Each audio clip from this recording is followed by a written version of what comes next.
don't need a high-end designer or a lot of money to get a luxe look. Be your own interior designer. This is Affordable Interior Design, the podcast. Here's your host, Betsy Helmuth.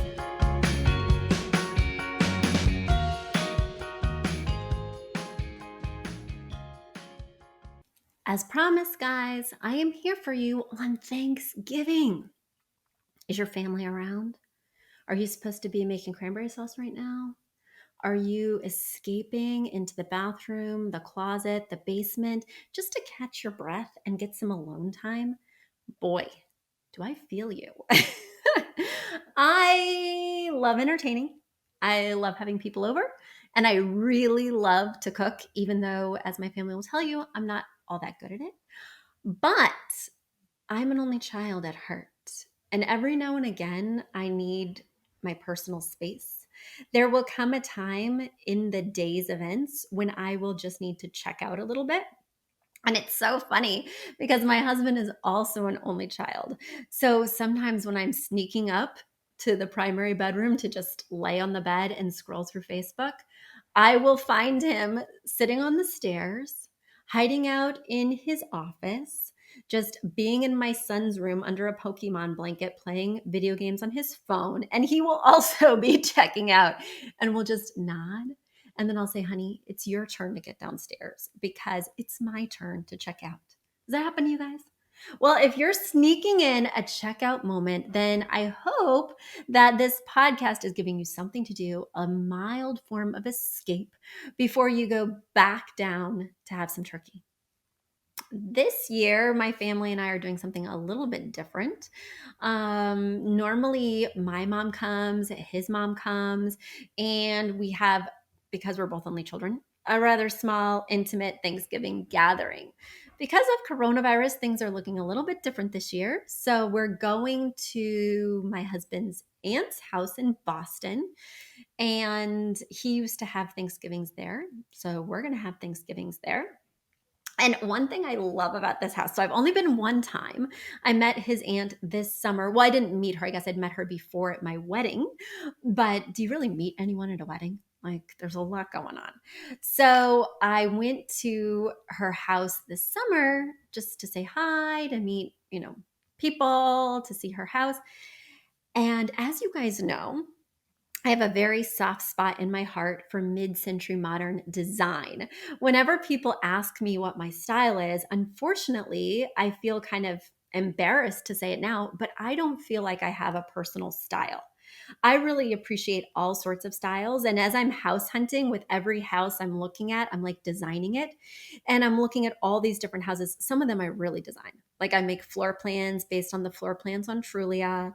I pick out wallpaper based on the decor that's like in the house in terms of the moldings and baseboards and floor stain. And I mean, I go a little nuts, and that's before I've even seen the home. But that's just what I like to do. So, good thing I'm in this profession. But anyway, back before I was an interior designer and totally adapted my taste to my client's taste, I totally adapt the furniture, even I would buy for myself, to the home I'm looking at. Like I looked at one mid-century modern home and I had this whole thing picked out, this amazing mural wallpaper that was super mod and vibrant. But then the other day I went to look at a very transitional, classic, sophisticated home, obviously had been done by a designer in terms of the taste level with all the finishes. And I was like, oh, I got to go transitional in this house. Everything's a little bit opulent, a little bit over the top, and a little bit ornate. So I'm going to have to play by those rules. I can't just insert my vintage 60s buffet in this place. I am a chameleon now. But when I started my interior design career, what really lit me up, what lit me up even as a child, was mod, like Brady Bunch on crack, like Formica, bold colors, really intense patterns, geometrics. Yeah. And there still is a piece of me that feels like that's who I am because it's all I can remember loving outside of my clients' tastes. So I joined this Facebook group, Mid-Century Modern Interiors. And I thought I would just be drooling, right? I thought that picture after picture would bring back that original reason that I love design. And instead, I'm browsing these people's pictures of the decor they're choosing and things like that, and it just feels dated. It doesn't feel sophisticated or fresh or even designerly. It just feels like people are living in the past. Now, I'm sure there's a way to update it, and not every picture does this to me, but I just have a hard time hooking in and finding it to be aspirational. It feels like somebody went to thrift stores and antique stores and just kind of recreated that in their home. And while I'm a huge fan, I'm a huge fan of thrift stores, antique stores, and my dad was an auctioneer. So I love all that stuff. It just doesn't feel very up leveled. It certainly doesn't have that look that a designer did it, right? It feels like a replica from a set on TV. And there was this post about this book that was on sale at the Dollar General store. And we don't have a Dollar General store near me here in Westchester, unfortunately, but I love a good deal. This book was $3 at the Dollar General. So I said to myself, I bet I can get a copy on Amazon for really cheap. And I was right. So I got this book because, again, the older I get, the more nostalgic I get. And I want to walk down memory lane. I want to feel the feelings I had when I was a new designer. And I want to see if it can inspire me when I'm looking to, redesign a dream home, right? When I find my new place, I'm going to just go nuts and make it totally me, whatever me looks like when I marry me with the architecture of my new space. So I got Better Homes and Gardens Decorating Book, classic from 1961. So once again, if you're not seeing this on YouTube or getting the link from my podcast page at affordableinteriordesign.com/podcast, you can check it out on your own. Amazon, Better Homes and Gardens Decorating Book. I got it for like $5. And again, it says classic design from 1961. So there's probably more contemporary versions, but I really love this one. And as I'm going through it, they have like all these different tips and tricks and suggestions. And surprisingly, while I didn't find myself drawn to much of the furniture, which is a big surprise, I did find myself like questioning their tips. In fact, even this page, which I just randomly turned to, you should actually orient this round table 45 degrees so that the chairs are on the diagonal. And rather than the chair pushing out so that it touches the wall, the chair should push out towards the corner because the longest line is the diagonal. So you'll have more room to push back without hitting the wall. I just want to critique these people. Oh my gosh. So all that is to say that I'm sure you, in whatever profession you have, whether it's interior design or, whether you're a teacher or whether you're a CPA, can look back at the first iteration of yourself in that career and kind of cringe, right? Are there things that you did back then, things that you felt so strongly about at that time that now you're like, oh my gosh, what was I thinking? And does it make you feel a little bit lost now? Like maybe you're not as anchored to your past self, or maybe that past self was more you. And now you're more sort of diluted in a way by all the different influences. In my case, it's been all the amazing clients I've had whose tastes have sunk into my pores and my brain and my being. And now I really love the looks that they love. I can't separate myself from all the things I love for them. Does that happen to you? Does that happen to a CPA? You can't separate your own taxes from theirs? That sounds like it could get messy. Anyway, I just wanted to share that anecdote because I'm thinking about unfollowing that group. And I'm thinking that this book is just going to look really nice on my bookshelf, but I'm going to stop like pouring through it because I just want to take my highlighter and like change everything. Okay, there we go. Let's dig into your questions today. So without further ado, let's reach in to our mailbag. My question comes from Carrie from Clayton, North Carolina. All right, Carrie writes, "Hi, Betsy. I'm a brand new listener. I stumbled upon your podcast by what I now believe is fate. My husband and I and our 16-month-old daughter just bought our forever home. I really want to make this home feel special since we have moved around a lot before this. However, the master bedroom is a real head scratcher for me. There's a very low to the ground, large off center window. It's a beautiful window and I love all the natural light. But how do I make this room feel balanced with such an unbalanced placement of this window? And with the window being so low to the ground, I can't put anything in front of it without losing precious sunlight. Is that right? All I plan on having in this room will be our bed, end tables, a desk, and a dresser. I love your eye for these things, and I'm open to anything you have to say. I'm ready to play around with anything: curtains, paint, furniture layout.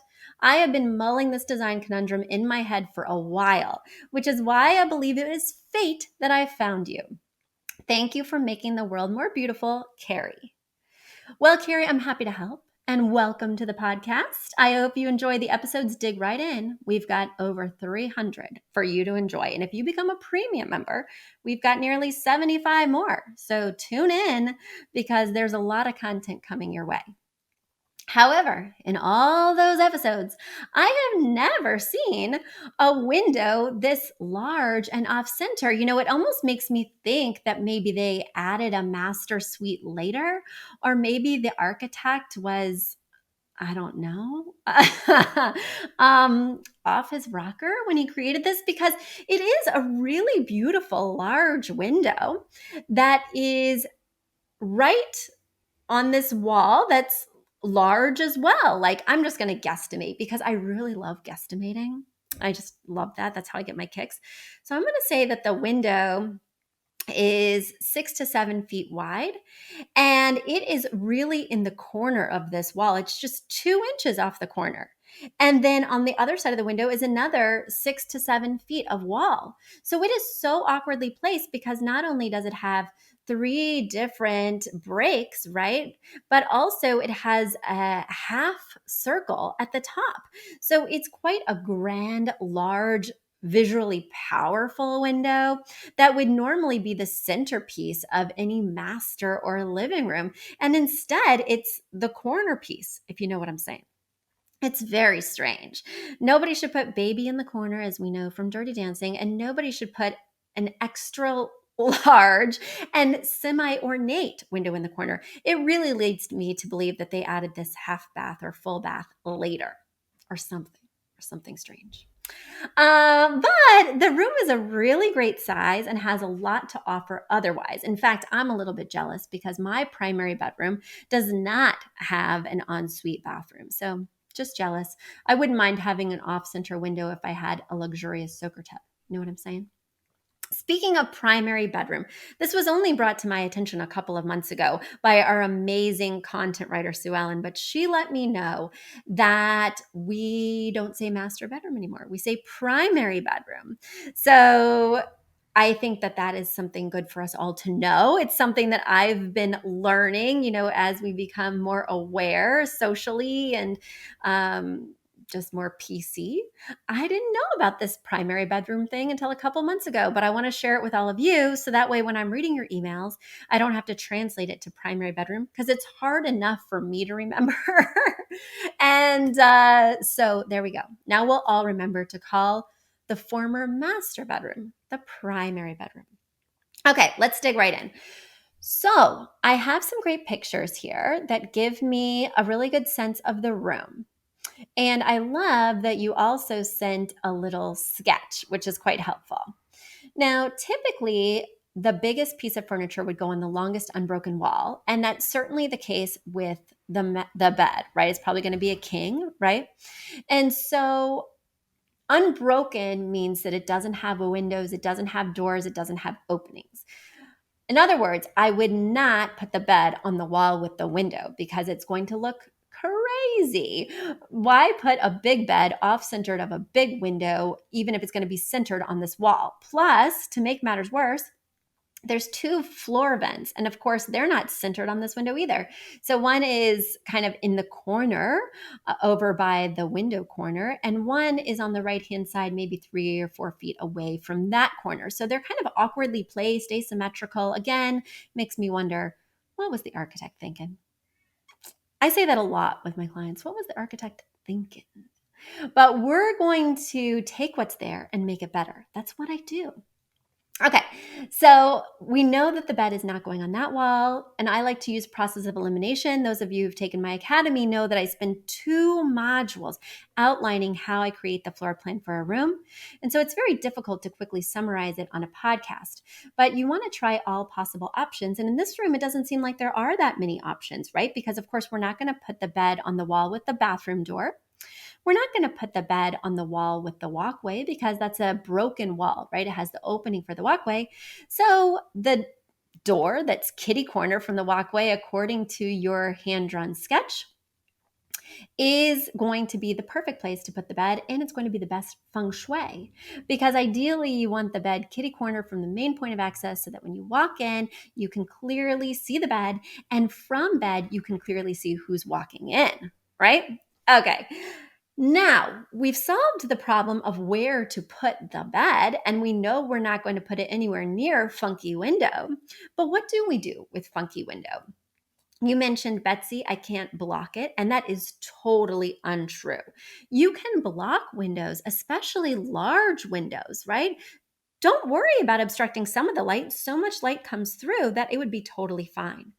That being said, I would probably block it with something that's small and inconsequential, because putting a desk in front of there, as you guys can see if you're watching on our YouTube channel or if you're looking at the show notes at affordableinteriordesign.com/podcast, you can see that as you're walking down the hall, walking into the bedroom from the door, you can clearly see this window. I think it would be a great opportunity to put an upholstered bench that's maybe 4 feet long and just add sort of that window bench feel. I would also add window treatments to this window, not just because I like to sleep in total blackout, but also because I think that it will help this to look less unfinished, less awkward. So I would put a rod. I'm trying to decide, because with these windows that have a half moon shape or half circle shape on top, there's 2 ways you typically dress them. Either you put the rod under the half moon so that it spans the entire length of the windows below, which are wider than that half circle shape. Or you get a really long rod and put it above the half moon shape. In either case, you're going to have drapes that go all the way down to the floor. The good news about these off-center awkward drapes is if you use my 4-foot bench and if you have drapes that go all the way to the floor, they're not going to obstruct those vents, because we definitely don't want anything covering those, because that's probably how you're getting your AC and your heat. And we don't want this room to become cold or hot. If this were my room, because the windows are high, but not so high, like it looks like about 8 to 9 feet high versus 14 feet high, because it's only 8 to 9 feet, I think, oh, and also because I like blackout. I don't know if you like blackout, but I cannot sleep with any natural light. Like, I need total blackout in the primary bedroom. So I would do a nice long rod that goes above the half moon shape, extends the entire length of the window, but has very small finials or end caps, because this window is just inches away from the corner. So you don't want the edge of the rod to be touching the perpendicular wall. You want at least an inch gap there. Then, because I like them to shut, I would be doing double wide panels, because you want double the width of drapery that you have width of window. So say this window was 100 inches long. It's not, but say it was. Each of your 2 panels should be 100 inches. So that's just a rough window primer. But anyway, I would do blackout double wide curtains that go all the way to the floor and are above the half moon window. Look at this. On your very first question to this podcast that you've just discovered, Carrie, I've solved all your problems. Now, in terms of where you put the ancillary pieces of furniture, like the desk, like the dresser, well, it really depends. You know, you could off-center the bed so that the wall next to the door as you enter could potentially have the desk. That would be sort of my feeling. So as you enter the room, on the right-hand side, you'd have the desk. If we're going counterclockwise, you'd have the nightstand, the bed, the nightstand. Then you have a piece of wall leading to that strange window. And then on the wall opposite the bed, I would put a long low dresser with a TV question mark. I don't currently have a TV in my bedroom, and twice this week I have regretted it. I just want to go in my bedroom, watch horrible shows like 90 Day Fiancé, Married at First Sight. Those are my jam. And I want to fall asleep instead of falling asleep in the recliner downstairs while I watch 90 Day Fiancé and Married at First Sight. You know what I'm saying? So I've solved all your problems on one of your very first episodes. Imagine how many problems I will solve as you listen to our entire archive. All right, let me get to the next question because the next question has a lot of different components. So I want to make sure to give it its due. This question comes from Winnipeg, Canada. Shout out to Cindy, who has written me and says, "Hi, Betsy. This is my second submission. I was so pleased with your advice that I couldn't wait for an opportunity to send another question. I just didn't know I could until I listened to your most recent podcast where you said it's okay to submit more than one question. Here I am. Yay! Definitely, Cindy. Send in more than one question. I love questions. I love pictures that illustrate the questions, and our mailbag is a little bit low. We're good, but I love questions. So keep them coming. Send them to affordableinteriordesign.com/podcast. Once again, affordableinteriordesign.com/podcast. All right, your question. First of all, Betsy, I have to thank you for the best advice on a dark shiplap wall with rustic floors. Everything was too brown. It was too dark. Your advice was to whitewash it the same color as the rest of our walls, and I love the idea. We have renters in our home until summer 2022, but it feels like such an accomplishment to have that decision made for me. You're welcome, Cindy. That's what I do. Next, for my question. This is our very small galley kitchen. The dimensions are 9 feet by 2 wide by 18 by 2 long. Unfortunately, changing the flooring will not be an option at this time. My thoughts are to change the lower cabinet fronts to match the top, as all the cabinets and drawers are in excellent condition. What do you think? All right, so Cindy, you have a lot of questions, so I'm going to take them one by one. And folks, if you're not on our YouTube channel, if you're not in the show notes, I suggest that you get over there for this one because there's so many questions in Cindy's email that it's going to be hard for me to illustrate everything. Let me do my best, but I think the visual references are super helpful for this question. So you have kind of dark brown chocolate cabinetry on the bottom. It has like a striation or sort of a faux wood grain so that it almost looks like zebra wood, but it's not shiny. It's a matte dark brown color on the bottom with silver handles. On the top, you have white or off-white cabinetry, but it's got crown molding that is that same dark wood color from the lowers. So the crown is not just above the cabinetry, it's also below the cabinetry, which is kind of unusual. It's not something I see a lot.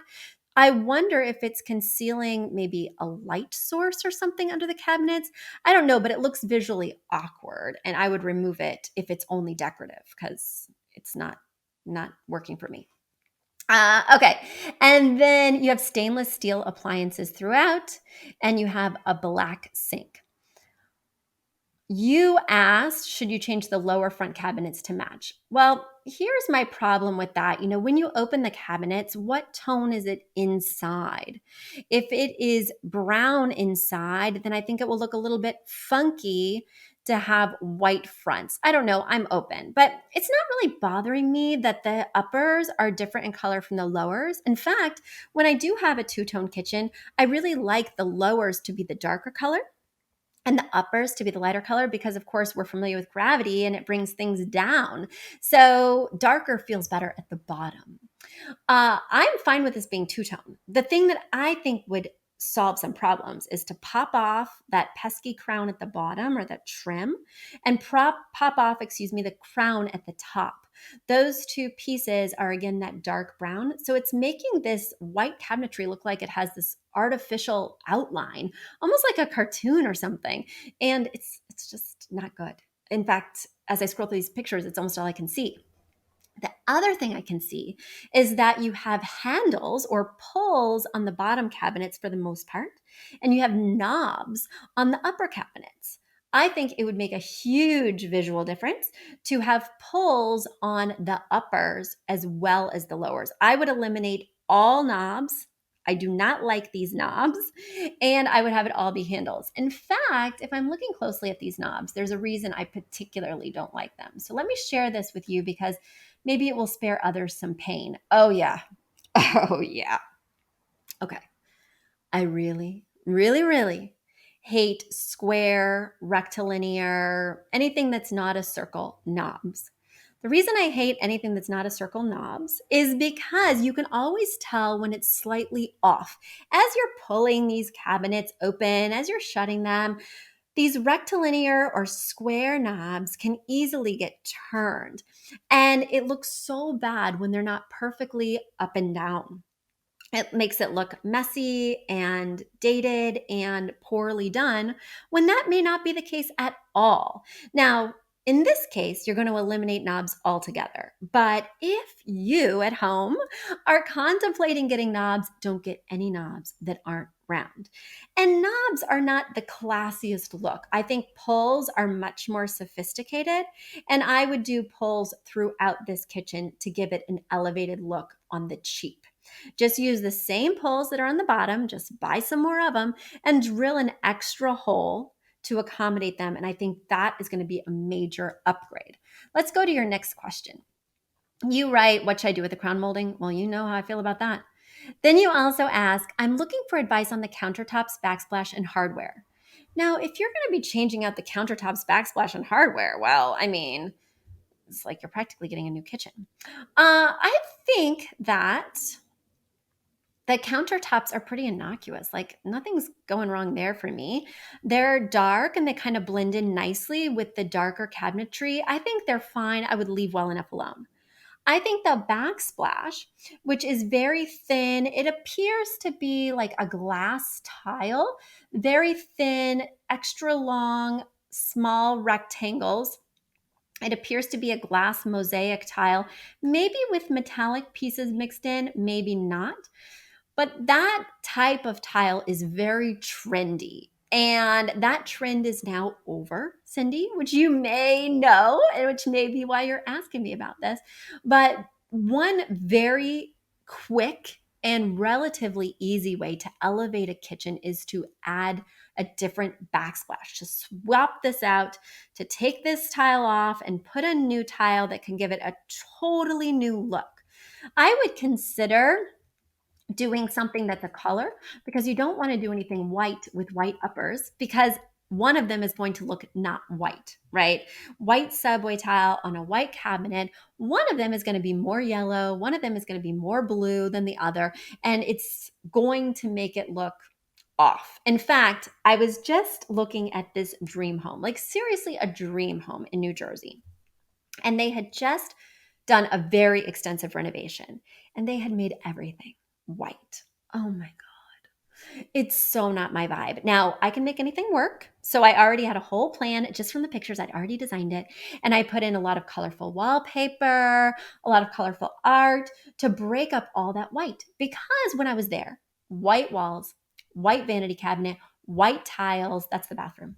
Then in the kitchen, white cabinetry, white countertops, white waterfall going all the way down to the white pickled floors. I was like, oh my gosh, this place is so white. But the problem is nothing looked white. Even the stove was white. Yeah, like the entire stove was white. It was a really cool stove, but with everything else being white, first of all, it looked cream instead of white. And then the elongated white subway tiles looked kind of blue in comparison to the white lacquer cabinetry. It was just like, what were people thinking? Like white on white on white, unless it's the exact same shade of white. And good luck with that, because even if it is when you install it, over time, cabinets tend to change slightly in color with the sun. Like as the sun kind of impacts the cabinet and the paint, it can easily turn creamy. And come on, people, make some choices. White on white is not a choice. White is the absence of color. White on white is the absence of choice. Whoa, you can quote me on that. Okay, anyway, so don't do white, but you could really add some personality and flair with a more interesting color backsplash. Let's see, what's your next question? Do I have suggestions for lighting over the kitchen sink? Well, of course I do. I always do.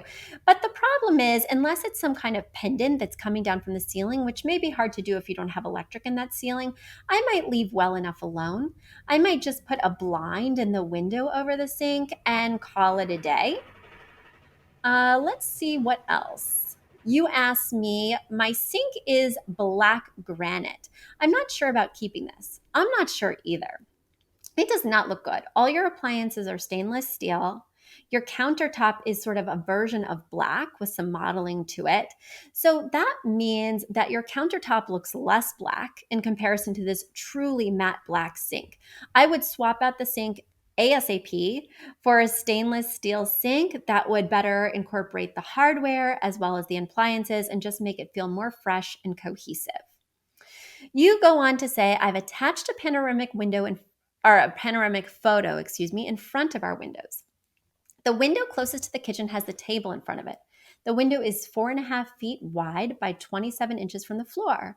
There are 12 inches from the outside kitchen cabinet to the window. This is the space between the kitchen and the open concept dining area. We'll be moving the table in front of the patio doors when we move in, which will leave at least 5.5 feet of empty space. What should I do with this space? Should I add a bar height breakfast bar in front of the window? The lake view is amazing. Should I add a low profile table in front and decorate it with plants? I would suggest any other ideas or suggestions. Okay, let's look at it.